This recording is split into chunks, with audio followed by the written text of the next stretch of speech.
Cinema é memória. Lembrar sempre pra nunca repetir. Essa é a mensagem principal do filme Ainda Estou Aqui, que é o filme brasileiro representante do Oscar 2025.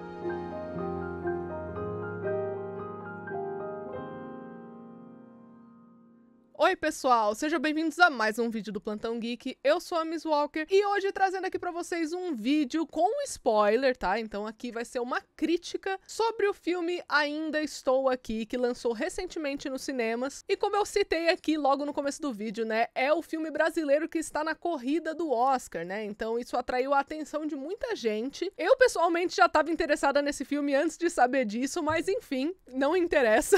O que interessa é o interesse das pessoas, né? Basicamente isso. Antes de eu começar a falar aqui, não se esquece de se inscrever no canal e deixar o seu like, porque isso me ajuda demais. E é claro que você pode compartilhar esse vídeo pra todo mundo que você conhece que gosta de filmes, gosta de séries e gosta de cinema, né? No geral, que é a maior pauta aqui do Plantão Geek. Pra quem não sabe, esse filme aqui que a gente vai falar hoje é baseado numa história real. Eu vou evitar ao máximo de contar spoilers e esse tipo de coisa, só que tem alguns detalhes que eu vou precisar mencionar, então por isso eu sinalizei que a crítica de hoje aqui vai ter spoiler, tá? Então eu recomendo você assistir ao filme primeiro e depois voltar aqui pra esse vídeo. Primeiro a gente precisa de um contexto, né? A história segue ali a família Paiva e narra toda a resiliência que a personagem Eunice Paiva teve durante o período da ditadura militar no Brasil. Pra quem não sabe, a era da ditadura militar no Brasil foi um período muito tenebroso da nossa história, que foi do dia 1º de abril de 1964 e durou até 15 de março de 1985, onde o governo brasileiro estava sendo guiado por líderes militares, né? Então, nessa época, ocorreram diversos tipos de violações dos direitos humanos, tudo por parte do Estado, né? Toda aquela coisa. Como, por exemplo, prisões arbitrárias, torturas, estupros e assassinatos que aconteceram pelas forças militares e policiais do país. Em primeiro momento, a gente teve os direitos políticos sendo caçados, né? Então, a galera não tinha liberdade de expressão, né? Ninguém podia usar muito esses veículos de comunicação para tecer uma opinião, para tecer uma proposta e esse tipo de coisa. Ou seja, se você ia lá e fazia uma crítica ao governo, os caras simplesmente podiam te pegar, né, os militares ali, a polícia e tal, e dar um sumiço em você, né? Podia pegar você, sumir com você, te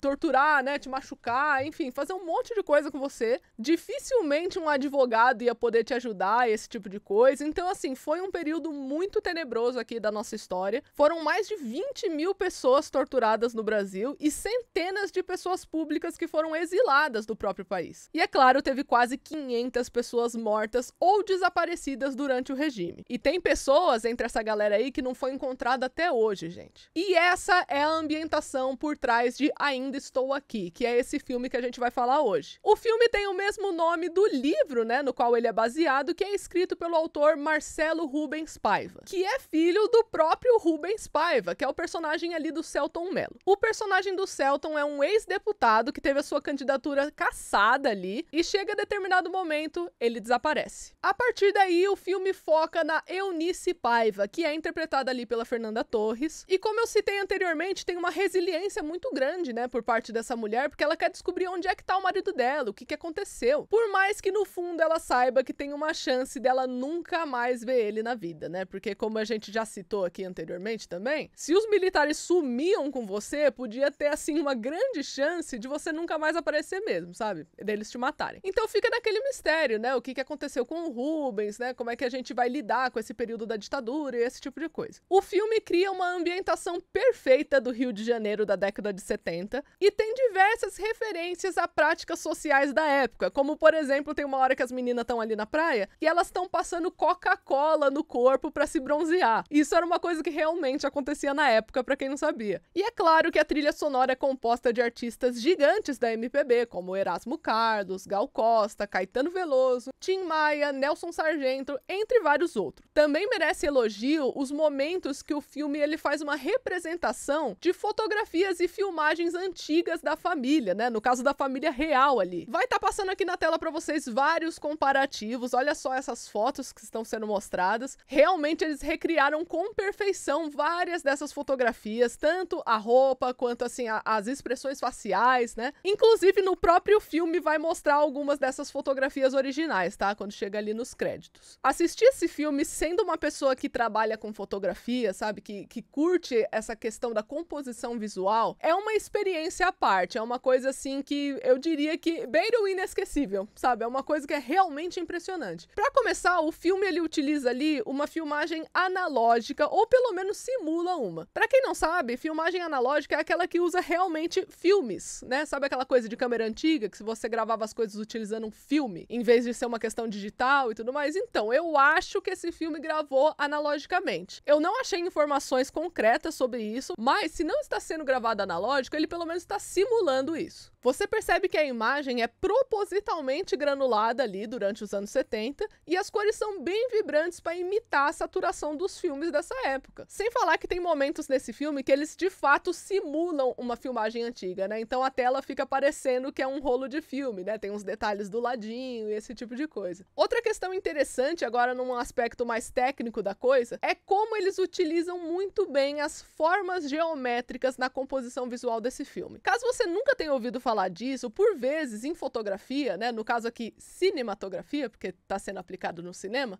a direção de fotografia influencia aqui o telespectador utilizando formas geográficas, e isso são vários estudos que acontecem, tá, gente? Tem diversas fontes para isso. Inclusive, eu vou deixar as minhas fontes dos estudos que eu aprendi ao decorrer da vida, tudo aí na descrição, tá? Tudo que eu falar tá aí embaixo. Mas, basicamente, você utilizar formas geométricas para poder influenciar uma sensação no público é algo, assim, que você tem que manjar de fotografia para você fazer isso, sabe? E esse filme faz isso, ele utiliza desse recurso. Afinal de contas, se você for parar para pensar, né, você tá escolhendo o que você quer mostrar na tela. Então, se você tá deixando explícito uma forma ali de um quadrado, de um triângulo e por aí vai, é porque você quer enquadrar aquilo. Por exemplo, tem um momento que a Eunice tá deixando a casa ali do Rio de Janeiro e você vê explicitamente marcas de quadrados ali na parede, né, que são coisas que foram retiradas dali, pode ser móveis, quadros, etc, mas tem essa marquinha quadrada. Até mesmo o formato da sala, né, se você for parar pra pensar dessa maneira que é apresentado pra gente, tá mostrando que é uma sala quadrada também. Nós temos retângulos para as tomadas e retângulo no chão também, né, no padrão ali que tem no chão. A gente vê, inclusive, vários retângulos se cruzando. Na cinematografia, gente, quadrado remete a uma coisa fechada, sabe? Uma coisa que não tem como vazar. Algo fechadinho, algo conservador, que é correto e esse tipo de coisa. No caso desse filme aqui, o uso excessivo de formas geométricas quadriculadas aqui, ele remete a enclausuramento, né? A pessoa que está presa numa ideia, presa numa ideologia, presa num tipo de conservadorismo, que representa bem a ideia do filme, né? No período que está sendo representado ali naquele momento. A Eunice, nessa parte da história, ela tá abandonando a casa onde o marido dela foi levado por conta das influências de um regime conservador, né? De um regime fechado que estava acontecendo ali no Brasil. Então você vê como as coisas se comunicam visualmente com o telespectador só de você ter uns quadrados ali na tela. Só que alguém teve que pensar nisso, é isso que é tão brilhante, é isso que as pessoas precisam entender. Porque quando você tá planejando fotografia, alguém teve que pensar naquilo ali. Alguém teve que raciocinar, tipo, não, eu vou colocar isso daqui para poder influenciar o público de alguma forma. Ao mesmo tempo é interessante que esses quadrados, eles estão vazios, né? Não tem nada, você só vê o contorno deles, não tem nada no centro. É alguma coisa oca, de certa forma. Pode representar também aí uma crítica à ideologia que está sendo passada no filme. Pode ser uma analogia do que a personagem pensa ali sobre aquele regime, né? É uma coisa vazia, uma coisa oca, sem vida. Os retângulos, eles também têm uma ideia parecida ali com a dos quadrados, só que como o retângulo ele é mais largo, né? Ele é mais compridinho, ele remete à ideia de você tentar escapar dessa caixa, né? Tentar escapar desse enclausuramento. E é bacana como a fotografia mostra esses retângulos no chão, se cruzando, né? Buscando ali direções diferentes, tentando escapar de alguma forma. Isso tudo faz parte da composição visual do filme. E isso daqui é apenas um exemplo de como a fotografia é utilizada no filme. Isso acontece o tempo todo, tá? Durante o filme todo,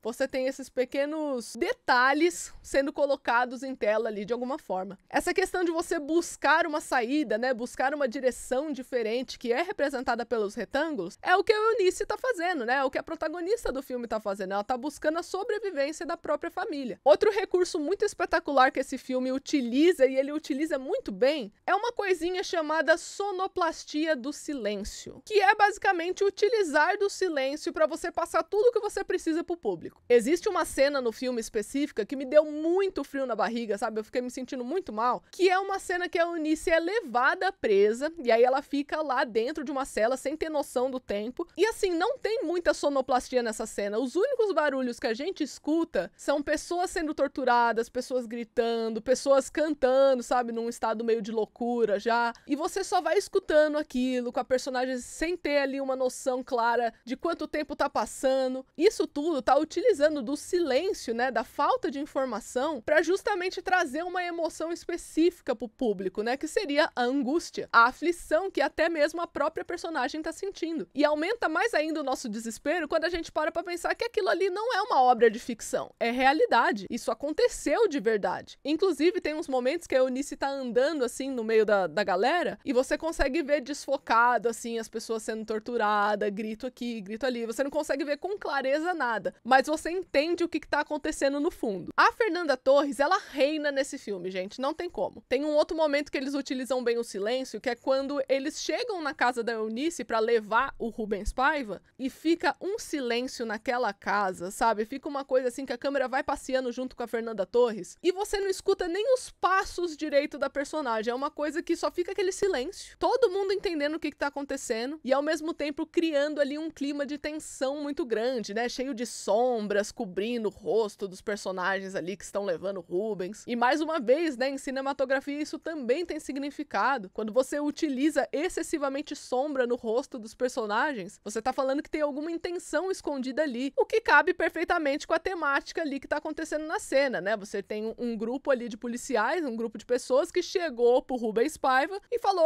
vamos lá dar um depoimento na delegacia? E pronto, o cara sumiu, sabe? Então, nitidamente tinha uma intenção escondida desde o começo e isso também está presente na composição visual. E não é só a Fernanda Torres que tá bem nesse filme não, tá? O Selton Mello tá arrasando também. Eu fiquei impressionada com o elenco mais jovem, todo o elenco mais jovem aproveita muito bem o tempo de tela que eles têm. E é claro que a cereja do bolo é a melhor atriz brasileira, uma das melhores atrizes do mundo, aparecer bem no finalzinho, que é a Fernanda Montenegro, né, gente? Fazendo ali a Eunice mais velha. E, gente, ela não tem falas, tá? Ela é uma personagem ali, o momento que a Fernanda Montenegro aparece, ela não fala uma palavra. Não tem falas pra Fernanda Montenegro. E sabe do que mais? Ela não precisa de falas. Porque essa mulher, ela é tão assim, ela é tão talentosa, ela é tão assim a melhor atriz brasileira, que ela não precisa de falas. Ela consegue ser ensurdecedora em silêncio. É um negócio que aquela mulher fica olhando pra sua cara aqui na câmera e você fica encarando ela sem piscar. Então, assim, chocando um total de 0 pessoas, a Fernanda Montenegro também arrasa no filme, gente. É uma coisa, assim, impressionante mesmo. E talvez o ponto mais crucial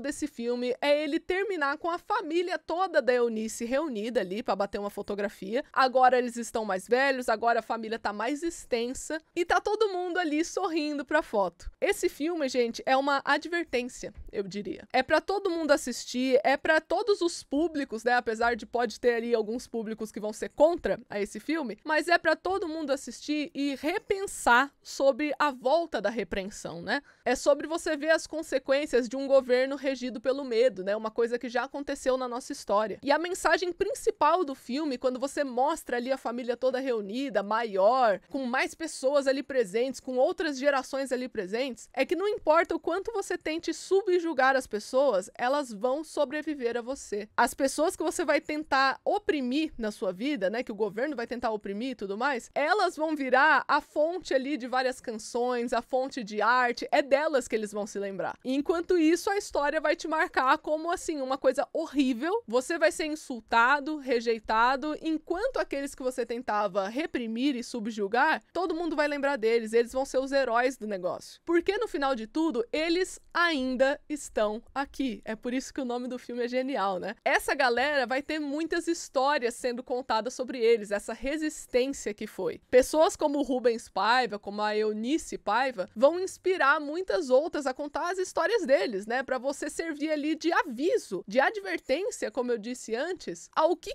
era você viver num governo que era regido pelo medo, a um governo que repreendia, a um governo que não possibilitava a liberdade de expressão, entre outras coisas. Ainda Estou Aqui é um filme em homenagem a quem sobreviveu a esse período. Pediu o quê? Uma foto menos feliz. Nós vamos sorrir. Sorriam. E é quando a gente tem uma cena final dessa, da família toda reunida, que a gente pode celebrar a beleza e a dor também dessas pessoas. E é claro, manter a memória deles viva com a gente para que o futuro não repita os erros do passado, né? Isso daí é muito importante e é a principal mensagem do filme. Então é isso, gente. Eu espero que vocês tenham gostado do vídeo de hoje. Não se esquece de se inscrever no canal e deixar o seu like, porque isso me ajuda demais. E comenta aí embaixo também o que você achou desse filme, né? Você já foi assistir? Quais foram as suas impressões desse filme? E eu vejo vocês no próximo vídeo. Tchau!